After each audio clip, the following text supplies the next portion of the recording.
Okay, I'll be honest. I didn't think I was going to review a second movie tonight because this rarely happens. But was doing a bit of research on like unofficial sequels and rip-offs of and like foreign rip-offs of popular American films, and I came across this movie called Mahakaal the Monster, and it is a 2 hour long Bollywood like musical remake of Nightmare on Elm Street. The plot, according to IMDb, states a demon torments the family and friends of Anita in order to take revenge on his death, which was caused by her police officer father. The rest of the movie is how Anita tackles the demon with the help of her boyfriend. That's Nightmare on Elm Street. And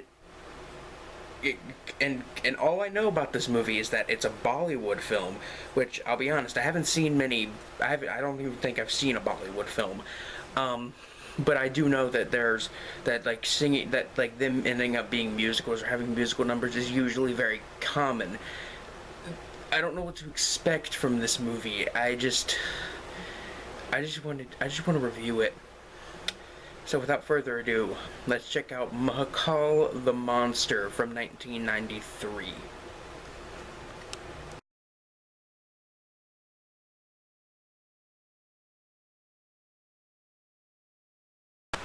So the movie opens with a title screen, and then credits, and then the claw of the titular, like, demon slash ghost killer thing. And the music, the theme for this movie is near lawsuit level to the original Nightmare on Elm Street theme. Then we have Mahakaal walking around in a kind of Suspiria-esque, like, haunted house setting, and I'm not gonna lie, it's actually a pretty cool, kind of creepy setting. We see, this girl who I assume turns out to be our, like, Tina, one of the first girls to get killed by the Freddy Krueger character, walking around, and apparently all this Freddy Krueger can do at this point is teleport, because he's had the chance to kill her multiple times, and yet he hasn't done it. So he opens some cabinets, and then they close. And apparently he stabs her in the stomach. Like, he obviously gets her in the stomach. And she wakes up in bed without a scratch on her except for on her forearm. Like, you didn't see the claws come in contact with her arm and cut it at all.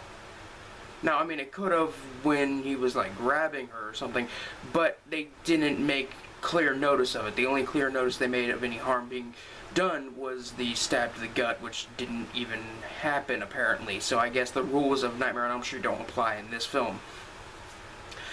And every time I hear the rip-off theme for this movie, I just laugh a little bit. So we have Bollywood Nancy and Bollywood Johnny Depp. And we have a gang at school who wants their boss to sleep with Anita, our, like, Bollywood Nancy. And some guy comes in dancing to Thriller at this, like, cafe, I guess, and he gives everybody free drinks because he's like, oh, I got contacted by the Ramsey brothers, which the Ramsey brothers are the two guys that made this movie. And he was like, I got contacted by them. They're going to put me in one of their movies. They're going to give me a meaty part. And when he says meaty part, it zooms in on his face. And it's just so ridiculous. I couldn't help but laugh. So then we get the first actual, like, dance and music number, and it's the couple on the beach, you know, just kind of sitting on the beach singing about how much they love each other. And this is in a movie that is based on Nightmare on Elm Street. Yeah. They sing for a few minutes, and I mean, I'm not gonna lie, they're pretty good singers, and it's not extremely annoying to hear them sing, so it's not that big of a burden. Now let's count the differences between Nightmare on Elm Street and this film. Well, There's musical numbers. The setting of the film, of course. The style of like the dream sequences feels very, very different. A lot less surreal. There's a lot less practical effects used here because there isn't a ton of gore here, mostly blood, like how in the original Nightmare on Elm Street when Tina gets killed and she gets sliced open and dragged across the ceiling and stuff. Like, that's really violent and dark, and like that's considered one of the most infamous scenes in the film. And you know, you actually see the claws. Well, you don't see his claws going in, but you see the cuts being made into her gut and everything. And it's and you don't see that here. What happens is like she gets covered in a sheet after being like grabbed on the ground by a bunch of Freddy claws that came out of the ground, and then suddenly the sheet starts to turn red, and that's it. They're in college in this one. There's some kung fu fighting and a lot more things with consistency and continuity. Now let's count the similarities. Well, we got a burnt-faced killer demon person. We have nightmares. We have the claw glove. We have a revenge plot. We have creepy little girls, skeletons, body bags in the hallway, and a ton more crap that's just a bunch of references to the original. Now, to the actual review. The acting in this film is actually pretty decent. The lead actress did a very well job, and you can tell the rest of the cast did actually try. Same with the writing. The writing is pretty decent all around. You know, that you can tell that the writers actually wanted to make this movie good. The characters have a bit of depth to them, but when it comes to a movie like this that tries to play it straight, and even though there is actual humor in this film that was meant to be there, the humor is so bad that it's even more entertaining than it would have been if it was actually funny. Everybody in the movie can dance and sing very well. The fights are well choreographed. What there is of practical effects, blood, a little bit of gore here and there is good. Everything from a technical standpoint, lighting, sound mix, music, is all very good. You know, this movie, I'm going to compare it to The Refrigerator, which is a movie about a killer refrigerator, in the sense that it has it's got a creepy atmosphere and everything. And it would be creepy. It's just that everything else that goes on in the film just ruins the atmosphere and makes the film humorous.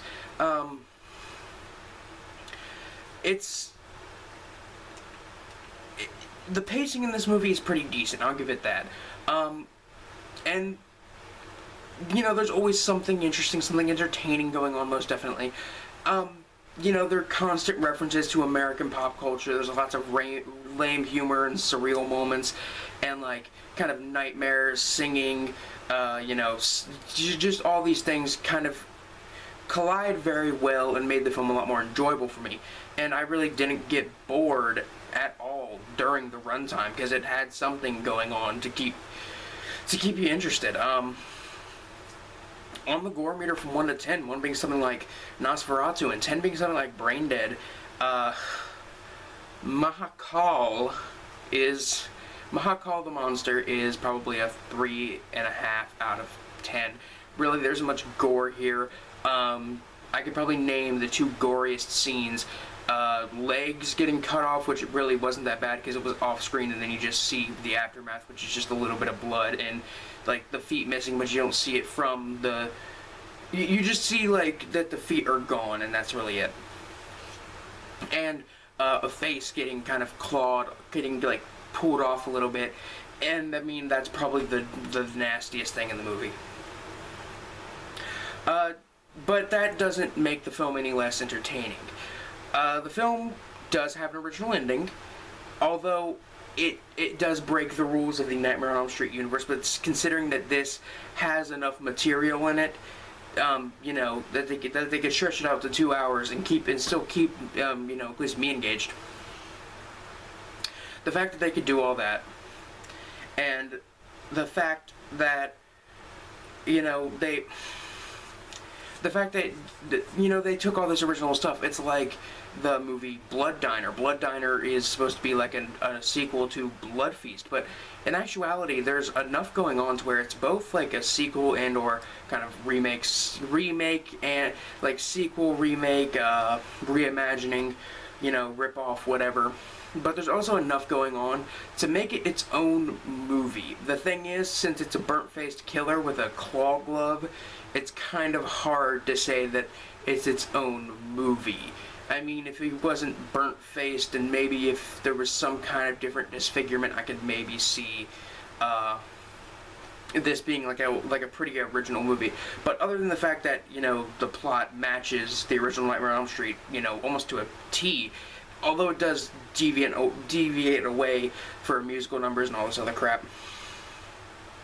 But it doesn't just, take stuff from from the first Nightmare on Elm Street movie. It takes stuff from all the films. For example, towards the end, there's they kind of recreated the waterbed kill from the fourth Nightmare on Elm Street, which is probably one of the best kills in the fourth one. At least one of my favorites in the fourth one.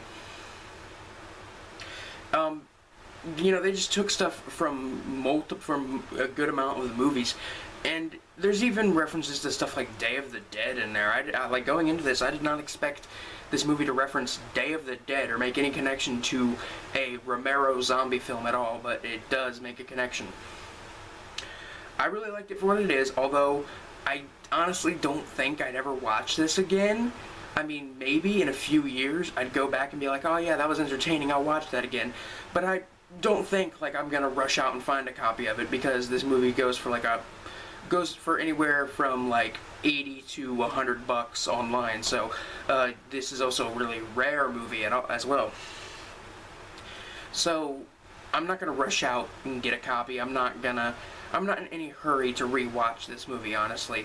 I might rewatch it again someday, but not anytime soon.